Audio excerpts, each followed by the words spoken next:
घने जंगल के बीच से एक कच्ची सड़क निकल रही है। शाम का समय है, आसमान लाल और काला हो रहा है। राघव, एक खोजी पत्रकार, अपनी बाइक से अंधेरपुर गांव की ओर बढ़ रहा है। राघव, कुछ कहानियां डराने के लिए होती हैं, लेकिन कुछ कहानियां सच को दफनाने के लिए। अंधेरपुर, एक ऐसा गांव जहां पिछले 2 साल में 50 से ज्यादा लोग अंधे हो चुके थे। डॉक्टर इसे बीमारी कहते थे, लेकिन गांव वाले इसे श्राप। राघव गांव पहुंचता है।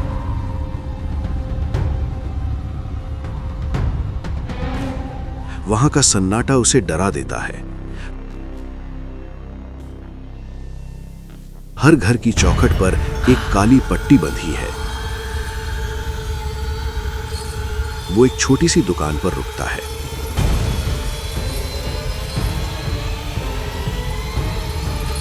काका, यहां कोई धर्मशाला या रुकने की जगह मिलेगी? दुकानदार कांपती आवाज में। बेटा, सूरज डूबने वाला है, यहां रुकने की नहीं, भागने की सोचो। अगर उसकी नजर तुम पर पड़ गई तो कल की सुबह नहीं देख पाओगे। अचानक दूर से एक औरत के हंसने की भयानक आवाज आती है।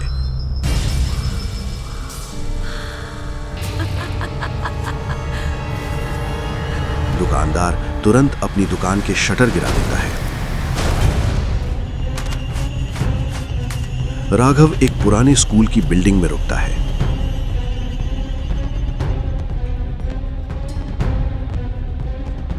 रात के करीब 12 बजे हैं।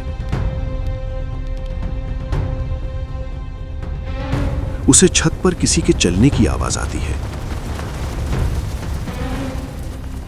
वो अपनी टॉर्च जलाता है। सीढ़ियों से उतरते हुए उसे एक साया दिखता है। वो साया एक बूढ़े आदमी का है, जिसकी आंखों की जगह सिर्फ खाली गड्ढे हैं। बूढ़ा, माधव, तुम यहां क्यों आए हो? क्या तुम भी अपनी आंखें उसे भेंट करने आए हो? राघव, कौन है वो माधव काका, और आपकी आंखों का ये हाल किसने किया? माधव अपनी कहानी सुनाता है। 2 साल पहले मैं रात को अपने पोते के लिए दवाई लेकर लौट रहा था। बरगद के पेड़ के पास मुझे एक औरत मिली। उसने सफेद साड़ी पहनी थी, लेकिन उसका चेहरा जला हुआ था।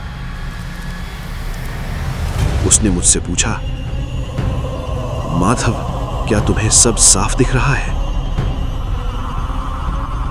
मैंने डरते हुए कहा, हां। उसने चीखते हुए कहा, जब मेरा तमाशा हो रहा था तब भी तुम्हें सब साफ दिख रहा था ना?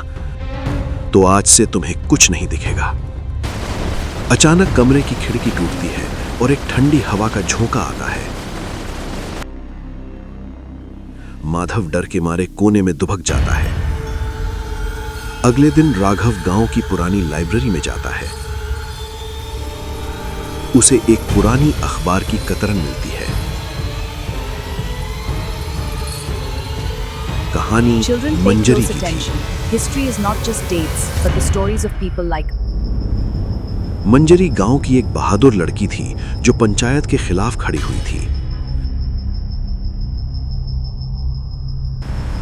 गांव के प्रधान का बेटा विक्रम गांव की जमीन हड़पना चाहता था। मंजरी ने इसका विरोध किया और विक्रम को सबके सामने थप्पड़ मारा। You betrayed me! Manjari, wait! Liar! Vikram ने इसे अपनी बेइज्जती समझा।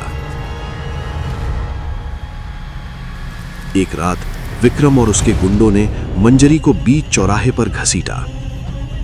मंजरी चिल्लाती रही, गांव वालों से मदद मांगती रही, लेकिन हर घर की खिड़की बंद हो गई। लोगों ने अपनी आंखें फेर लीं। विक्रम ने गुस्से में मंजरी की आंखों में गर्म सलाखें डाल दी और उसे जिंदा जला दिया। मंजरी की आखिरी चीख, तुम सबने आंखें बंद की हैं ना, अब ये गांव कभी कुछ नहीं देख पाएगा। राघव समझ जाता है कि मंजरी की आत्मा को शांति तभी मिलेगी जब सच स्वीकार किया जाएगा। वो वर्तमान प्रधान विक्रम के घर जाता है। विक्रम अब अंधा हो चुका है, लेकिन उसका अहंकार नहीं गया। रात को राघव पूरे गांव वालों को उसी चौराहे पर इकट्ठा होने के लिए मजबूर करता है। अचानक वातावरण बदल जाता है। बरगद का पेड़ हिलने लगता है। मंजरी की आत्मा प्रकट होती है। उसकी आंखों से खून बह रहा है। वो विक्रम की ओर बढ़ती है। राघव चिल्लाता है, मंजरी रुक जाओ, इन सबको अंधा करने से तुम्हारा इंसाफ नहीं होगा। असली मुजरिम ये पूरा समाज है जिसने चुप्पी साधी की। राघव गांव वालों से कहता है, आज अगर तुम अपनी गलती नहीं मानोगे तो ये आत्मा एक एक करके तुम्हारी आने वाली पीढ़ियों की रोशनी भी छीन लेगी। बोलो सच। एक एक करके गांव वाले रोने लगते हैं और माफी मांगते हैं। विक्रम डर के मारे कांपने लगता है और अपना जुर्म कबूल कर लेता है। जैसे ही सच सामने आता है, मंजरी का भयानक रूप एक शांत चेहरे में बदल जाता है। वो एक आखिरी बार गांव की ओर देखती है और धूले में विलीन हो जाती है। अगली सुबह गांव में एक अजीब सी शांति है। लोगों का डर खत्म हो चुका है। हालांकि जिनकी आंखें जा चुकी थीं, वे वापस नहीं आए, लेकिन गांव की नई पीढ़ी के लिए रोशनी बच गई थी।